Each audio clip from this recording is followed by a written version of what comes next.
بسم اللہ الرحمن الرحیم۔ السلام علیکم ورحمۃ اللہ وبرکاتہ۔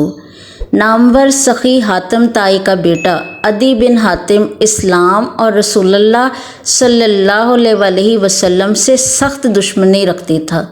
ہجرت کے 9ویں سال حضرت علی رضی اللہ تعالیٰ عنہ کی قیادت میں اس قبیلے کی طرف لشکر بھیجا گیا۔ عدی شام بھاگ گیا، لیکن اس کی بہن صفانہ اور قبیلے کے دیگر افراد قیدی بنا لیے گئے۔ رسول اکرم صلی اللہ علیہ وسلم نے حاتم کی بیٹی کو آزاد کر دیا اور اسے زیادہ سفر بھی فراہم کیا۔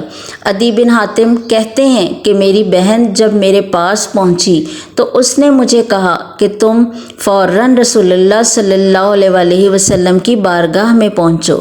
اگر واقعی وہ نبی ہیں تو تمہارے جیسے آدمی کا ان کی تصدیق و تائید میں پیچھے رہ جانا بڑی افسوسناک بات ہوگی، اور اگر وہ بادشاہ ہیں تو ان کے یہاں تمہاری ناقدری نہیں ہوگی۔ عدی بن حاتم کہتے ہیں کہ پھر میں نے سفر کی تیاری کی اور رسول اللہ صلی اللہ علیہ وسلم کی خدمت میں مدینہ منورہ پہنچا۔ میں نے اس سے پہلے نہ تو ان کے پاس اپنے پہنچنے کی اطلاع بھیجی تھی، نہ ان سے اپنے لیے امان حاصل کی تھی۔ البتہ مجھے اس بات کی اطلاع ہو گئی تھی کہ انہوں نے میرے متعلق اپنے اصحاب سے فرمایا ہے کہ مجھے امید ہے کہ اللہ تعالیٰ عدی بن حاتم کا ہاتھ میرے ہاتھ میں دے دے گا۔ جب میں مدینہ منورہ پہنچا تو اس وقت رسول اللہ صلی اللہ علیہ وسلم مسجد نبوی میں تشریف فرما تھے۔ میں نے حاضر ہو کر آپ صلی اللہ علیہ وسلم کو سلام کیا تو پوچھا کون ہو؟ میں نے جواب دیا عدی حاتم کا بیٹا۔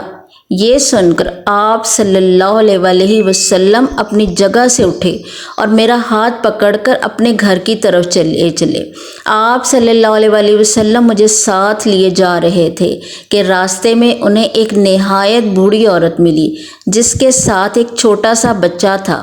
وہ آپ کو روک کر اپنی کسی ضرورت کے متعلق بات کرنے لگی۔ آپ صلی اللہ علیہ وسلم ٹھہر کر پوری توجہ کے ساتھ اس کی باتیں سنتے رہے۔ دوران گفتگو میں وہیں کھڑا رہا۔ کھڑا میں اپنے دل میں سوچ رہا تھا کہ بخدا یہ بادشاہ نہیں ہو سکتے۔ بڑی بی سے فارغ ہو کر آپ صلی اللہ علیہ وسلم نے پھر میرا ہاتھ تھام لیا اور چلتے ہوئے اپنے گھر پہنچ گئے۔ گھر میں پہنچ کر آپ صلی اللہ علیہ وسلم نے چمڑے کا ایک تکیہ اٹھایا جس میں کھجور کے پتے بھرے ہوئے تھے۔ آپ صلی اللہ علیہ وسلم نے اس کو میری طرف ڈالتے ہوئے فرمایا اس پر بیٹھ جاؤ، مگر آپ صلی اللہ علیہ وسلم کے سامنے اس پر بیٹھتے ہوئے مجھے شرم آئی اور میں نے عرض کیا نہیں، اس پر آپ تشریف رکھیں، لیکن آپ صلی اللہ علیہ وسلم نے اصرار کر کے مجھے اس پر بٹھایا اور خود زمین پر ہی بیٹھ گئے۔ یہ دیکھ کر میں نے دل میں کہا بخدا یہ انداز کسی بادشاہ کا ہرگز نہیں ہو سکتا۔ اطمینان سے بیٹھ جانے کے بعد آپ صلی اللہ علیہ وسلم نے مجھے مخاطب کیا، عدی بتاؤ کیا تم رکو سے نہ تھے؟ رکوسی ایک فرقہ ہے۔ تم ایک ایسے دین کو اختیار کیے ہوئے نہ تھے جو نصرانیت اور صابیت کے درمیان تھا۔ بے شک میں رکوسی تھا یا رسول اللہ صلی اللہ علیہ وسلم۔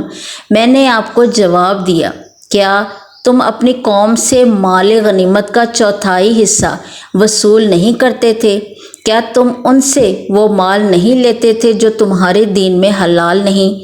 آپ صلی اللہ علیہ وسلم نے دوبارہ فرمایا ہاں یا رسول اللہ، میں ایسا کرتا تھا، اور اس وقت مجھے یقین ہو گیا کہ یہ نبی مرسل ہیں۔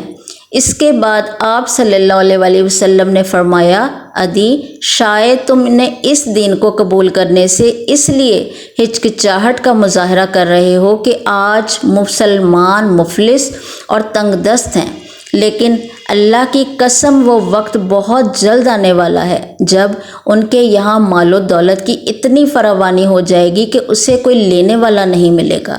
یا شاید تم اس دین میں داخل ہونا اس لیے ناپسند کرتے ہو کہ آج مسلمانوں کی تعداد کم اور ان کے دشمنوں کی تعداد زیادہ ہے۔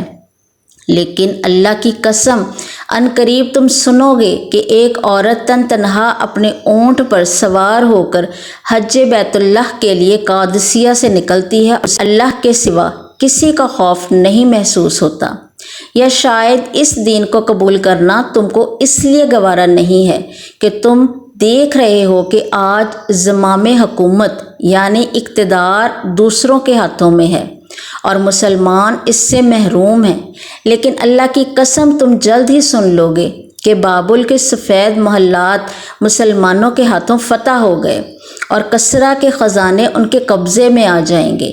میں نے حیرت سے پوچھا، کیا کسرا ابن ہرمز کے خزانے؟ آپ صلی اللہ علیہ وآلہ وسلم نے فرمایا، ہاں کسرا ابن ہرمز کے خزانے۔ میں اسی وقت کلمہ شہادت پڑھ کر دائرہ اسلام میں داخل ہو گیا۔ ناظرین، حضرت عدی بن حاتم رضی اللہ تعالیٰ عنہ نے طویل عمر پائی۔ وہ کہتے ہیں رسول اللہ صلی اللہ علیہ وآلہ وسلم کی 2 پیشن گوئیاں تو حرف بہ حرف میری زندگی میں ہی پوری ہو چکی ہیں، صرف ایک باقی رہ گئی ہے اور اللہ کی قسم وہ بھی یقیناً پوری کر رہے ہیں۔ میں نے ایک عورت کو دیکھا کہ وہ قادسیہ سے اونٹ پر سوار ہو کر نکلی اور بلا خوف و خطر مکہ پہنچ گئی، اور میں اس فوج کے اگلے دستے میں تھا جس نے کسرا کے خزانوں پر حملہ کر کے ان پر قبضہ کیا تھا۔ میں اللہ کی قسم کھا کر کہتا ہوں کہ تیسری پیشن گوئی بھی ضرور پوری ہوگی۔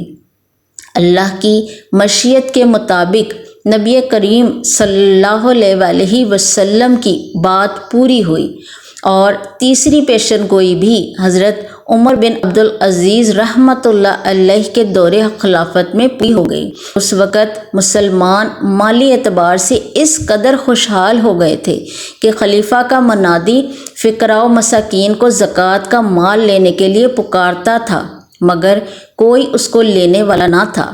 اس طرح رسول اللہ صلی اللہ علیہ وآلہ وسلم کی بات صحیح اور عدی بن حاتم کی قسم پوری ہوئی۔ جزاک اللہ۔